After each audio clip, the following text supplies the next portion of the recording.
Welcome to the deep dive. Today, we're going to be diving into the claims of Bob Lazar. This guy is a physicist who says he worked on reverse engineering, alien spacecraft, for the U.S. government. You've provided us with some fascinating source material, including a 1989 interview where Lazar himself describes his experiences. We also have a news report from the same year covering Lazar's claims and the reactions they provoked. What's intriguing about this deep dive is that Lazar's story goes beyond, just simple UFO sightings. He delves into specific technologies, scientific principles, and even government projects, claiming to have worked on alien spacecraft at a secret base known as S4. Lazar's descriptions are incredibly detailed. He talks about 9 different spacecraft, each with unique nicknames, like the Sport Model and the Jello Mold, housed at the space. He even claims to have worked on one specific craft, a 52-foot disc he called the Sport Model, describing its metallic surface and a bizarre entrance, a honeycomb-like structure you push through to create an opening. This level of detail is what makes Lazar's story so captivating. He doesn't just say, "I saw a UFO." He gives specifics about the craft's construction, internal layout, and even the seating arrangements, which he noted were far too small for a typical human. And the technology he describes, it's mind-boggling. Instead of conventional propulsion, Lazar claims these craft manipulate gravity, creating distortions in space-time and essentially rolling downhill on these self-generated gravity waves. He even mentions gravity amplifiers and throws around terms like Omicron configuration and Delta configuration when explaining how these craft achieve lift and propulsion. This is where the scientific plausibility comes into question. Lazar attempts to explain the physics behind these technologies, linking gravity, space-time, and time dilation in ways that challenge our current understanding. While he uses scientific terminology, some of his explanations are difficult to grasp, and there's no scientific consensus on whether such manipulations of gravity are even possible. Lazar's claims about the propulsion system are especially intriguing. He states that these craft don't fly in the conventional sense, but instead manipulate the Earth's gravitational field to repel themselves from the planet. It's almost like he's describing anti-gravity technology, which, as far as we know, is still purely theoretical. One of the most controversial aspects of Lazar's story is his claim about the reactor that powers these craft. He states it runs on element 115, a super heavy element not found naturally on Earth.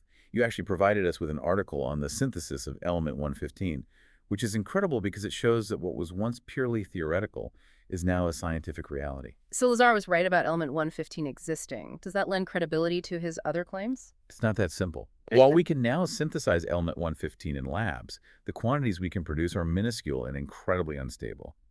Lazar, however, describes a stable and plentiful supply of element 115, which he claims is used to produce antimatter, leading to a 100% efficient energy conversion process. He goes on to say that this is why the craft produces no exhaust or thermal radiation. It's a closed system, completely defying our current understanding of thermodynamics. Is any of that scientifically plausible? Lazar's description of element 115's properties is where the science gets particularly murky.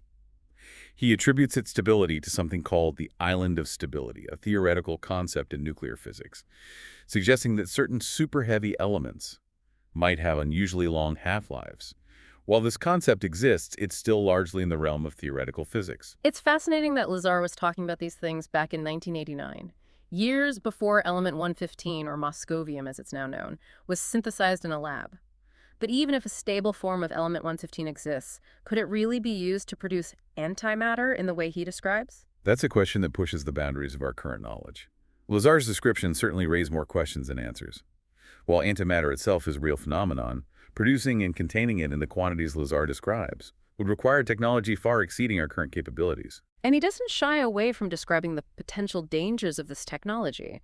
He mentions a chilling incident where scientists were killed after attempting to cut open an active reactor, resulting in an explosion comparable to a small nuclear weapon. It makes you wonder if we even have the capacity to handle such advanced technology safely. Lazar's description of this deadly accident at S4 highlights the inherent risks associated with tampering with unknown and potentially highly advanced technologies. It also feeds into this narrative of government secrecy and the lengths they might go to control information about these projects. And speaking of government secrecy, Lazar claims that he faced harassment and threats. After he brought friends to witness a test flight of one of the craft at S4, he describes being debriefed, interrogated, and even having a gun pulled on him by security personnel. He later recounts a car chase and a gunshot. which he believes was an attempt on his life after leaving the program. Lazar's experiences after leaving S4 paint a rather unsettling picture of government agencies potentially using extreme measures to silence those who threaten to expose their secrets. It's a reminder that the pursuit of knowledge, especially in areas deemed highly classified, can come with significant personal risks. It's all very cloak and dagger, so we have these detailed descriptions of advanced technology, claims of government cover-ups, and even potential threats to Lazar's life. It's a lot to process, and we've only just scratched the surface. And it's important to remember that all of this is based on Lazar's testimony. We need to critically evaluate his claims, consider alternative explanations, and look at the evidence or lack thereof before forming any conclusions. Right, and that's where the news report you shared comes in. It provides a broader context for Lazar's story, including reactions from other UFO researchers, and even a clip of President Ronald Reagan talking about a potential alien threat uniting humanity, which is eerily relevant to Lazar's claims. The news report is a valuable piece of the puzzle because it introduces multiple perspectives. It features interviews with a polygraph examiner who found Lazar credible, a journalist who faced obstacles investigating his background, and other UFO researchers who expressed both belief and skepticism towards his claims. This diversity of opinions is crucial for encouraging critical thinking. We need to consider all sides of the story, weigh the credibility of the sources, and ultimately decide for ourselves what to make of Lazar's claims. It's a deep dive that requires careful consideration and a healthy dose of skepticism. Absolutely. We should approach these extraordinary claims with a balance of open-mindedness and critical thinking. It's a fascinating exploration into the unknown, and we'll continue to unravel this complex story in the next part of our deep dive. Welcome back to the deep dive. We're continuing our exploration of Bob Lazar's claims about working on alien spacecraft. We've already covered a lot of ground, but there's so much more to unpack, including Lazar's descriptions of alien involvement in human evolution and the alleged purpose of these advanced spacecraft. Lazar's claims go beyond just the technology itself. He shared details from briefings he allegedly received at S4, which described the origins of these craft as being from Earth, a planet orbiting the Zeta Reticuli star system, about 39 light-years from Earth. That's a specific star system, not just some vague mention of outer space. Zeta Reticuli has been a subject of interest in UFO circles for decades, with some claiming it as the home of an advanced alien civilization. It's interesting that Lazar connects this specific star system to the craft he claims to have worked on. And it gets even more intriguing. Lazar suggests that these briefings hinted at alien involvement in human evolution, going so far as to say they were responsible for genetic alterations that led to the creation of modern humans. He mentions something like 65 to 63 specific genetic modifications. That's a pretty bold claim. It sounds like something out of a science fiction novel. Is there any scientific basis for this idea of alien intervention in human evolution? While the idea of ancient astronauts influencing human development is a popular one, there's currently no credible scientific evidence to support it. The fossil record and our understanding of genetics point to a natural evolutionary process here on Earth. However, it's important to remember that our scientific understanding is always evolving, and there are still many mysteries about our origins. So we're in the realm of speculation here. But even if we take the alien intervention theory with a grain of salt, Lazar's description of what he allegedly saw at S4 is still fascinating. He claims to have seen autopsy photos of an alien being.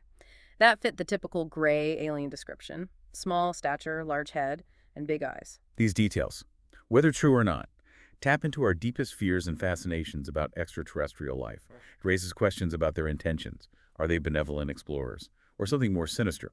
Lazar's account leaves that question open, adding to the mystery surrounding his story. And the mystery deepens when you consider the other government projects Lazar mentions. Alongside the reverse engineering efforts, he claims there was Project Sidekick, which explored the weaponization potential of the alien craft, and Project Looking Glass, which supposedly dealt with manipulating the time distortion effects created by the gravity manipulation technology. These alleged projects, if they exist, raise serious concerns about the potential militarization of alien technology. Imagine the power of harnessing gravity for weaponry, or the ability to peer into the past or even the future. It's a tantalizing glimpse into a world where science fiction seemingly becomes reality, but with potentially dangerous consequences. It makes you wonder about the motivations behind these projects. Was the government solely interested in understanding the technology, or were they primarily focused on exploiting it for their own purposes, perhaps for military dominance or intelligence gathering? Lazar's descriptions of these projects are fragmented and incomplete. He claims he was only privy to certain pieces of information due to the compartmentalization of the program. This makes it difficult to assess the validity of his claims or the true nature of these alleged projects. It also makes it difficult to verify his story. Remember, we have the news report you shared, which includes interviews with a journalist who faced numerous obstacles. While trying to confirm even basic facts about Lazar's background, he encountered resistance from government officials, was initially denied access to records, and even had trouble confirming Lazar's birth records. This lack of transparency from government agencies feeds into the narrative of a cover-up. If Lazar's claims were entirely fabricated, why not provide a clear and concise rebuttal? The reluctance to cooperate only fuels speculation. It makes people question what they might be hiding. It's like they're inadvertently adding fuel to the fire. The more they try to discredit or dismiss Lazar's claims, the more suspicious it seems. It makes you wonder if there's more to the story than we're being told. That's the challenge with investigating claims like Lazar's. We're often dealing with classified information, government secrecy, and a lack of tangible evidence. It becomes a matter of piecing together fragments of information, evaluating the credibility of sources, and trying to make sense of a very complex and often contradictory narrative. And let's not forget the human element. Lazar, in his interview, expressed regret for going public with his story. He claimed he was harassed, threatened, and potentially even had his life put in danger for speaking out. He said he wished he had played along and kept quiet. That statement speaks volumes about the pressure Lazar must have felt. It also highlights the potential consequences of whistleblowing, especially when dealing with information deemed highly classified. It raises questions about the lengths to which governments might go to protect their secrets and silence those who threaten to expose them. It's a reminder that the pursuit of truth can come at a significant personal cost. Lazar's claims, regardless of their veracity, have certainly sparked debate and fueled our imaginations. But what about the science behind his story? Is any of it actually plausible? That's a question we'll delve into in the next part of our deep dive. We'll examine the scientific plausibility of Lazar's claims, considering what we know about physics, technology, and the potential for advancements beyond our current understanding. Welcome back to the deep dive. We've spent the last two parts unpacking Bob Lazar's claims about working on alien spacecraft to S4, diving into the technology, the alleged cover-ups, and the potential implications of his story. Now let's shift gears and tackle the big question that's been looming over this entire deep dive. Is any of what Lazar describes scientifically plausible? You've given us a lot of material to consider, including articles and research papers on advanced physics concepts. That's the crux of this whole discussion, isn't it? Lazar's descriptions are full of technical jargon and complex ideas. He talks about gravity amplifiers, manipulating space-time, and generating antimatter, things that sound like they belong in a science fiction movie. But some of the concepts he mentioned, like element 115 and the island of stability, do have a basis in scientific reality. Even if they were theoretical at the time he made these claims, it's almost like he was ahead of his time in some ways. That's what makes evaluating Lazar's claims so challenging. We can't simply dismiss everything as fantasy. We need to carefully analyze his descriptions, comparing them to our current understanding of physics, and considering what might be possible with sufficiently advanced technology. So let's start with one of the most mind-bending claims. Gravity manipulation. Lazar describes these craft as creating their own gravitational fields, essentially warping space-time to achieve propulsion. They don't fly, they roll downhill on these self-generated distortions. Is there any scientific basis for that? Gravity is one of the fundamental forces of nature, and while we understand its effects, we haven't yet figured out how to manipulate it directly. Einstein's theory of general relativity describes gravity as a curvature of space-time caused by mass and energy. But that doesn't mean we can control or generate gravity at will. So does that mean gravity manipulation is impossible? Not necessarily. It just means we haven't reached that level of scientific understanding yet. Remember a century ago, the idea of splitting the atom seemed like science fiction. Today, nuclear power is a reality.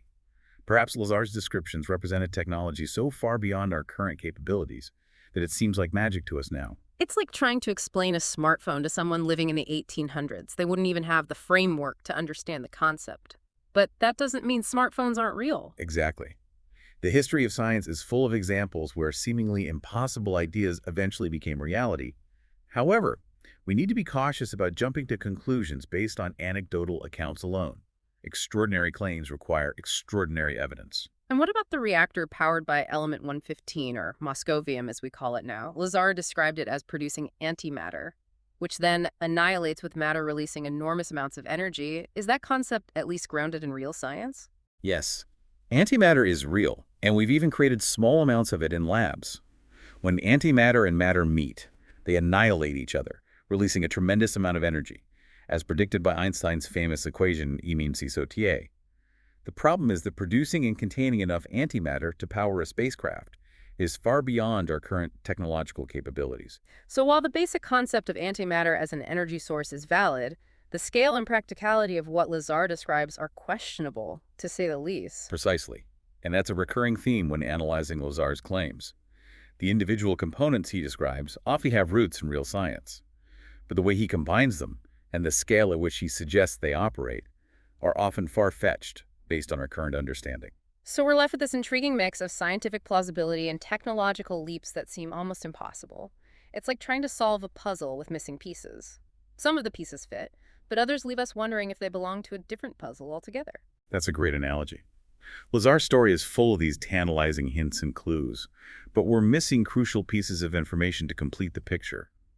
We have to consider the possibility that some aspects of his story are true, while others might be exaggerated, misremembered, or even fabricated. It's a real head-scratcher. But even if we can't definitively say whether Lazar is telling the truth, his story raises important questions about the nature of scientific progress, the limits of our knowledge, and the potential for technologies beyond our current imagination. Absolutely. Lazar's claims, regardless of their validity, challenge us to think outside the box, to consider what might be possible if we push the boundaries of science and technology further than we ever thought possible. And they force us to confront our own biases and preconceived notions about what's possible and what's not. We have to be willing to question our assumptions and remain open to new ideas, even if they seem strange or improbable at first. That's the beauty of science. It's a constantly evolving process of discovery. What seems impossible today might be commonplace tomorrow, but it's crucial to approach these extraordinary claims with a healthy dose of skepticism, critical thinking, and a willingness to examine the evidence objectively. So as we conclude this deep dive into the world of Bob Lazar and his incredible claims, we leave you with this. Keep exploring, keep questioning, and keep an open mind. The universe is full of mysteries, and who knows what incredible discoveries await us in the future. Thanks for joining us on the Deep Dive Down.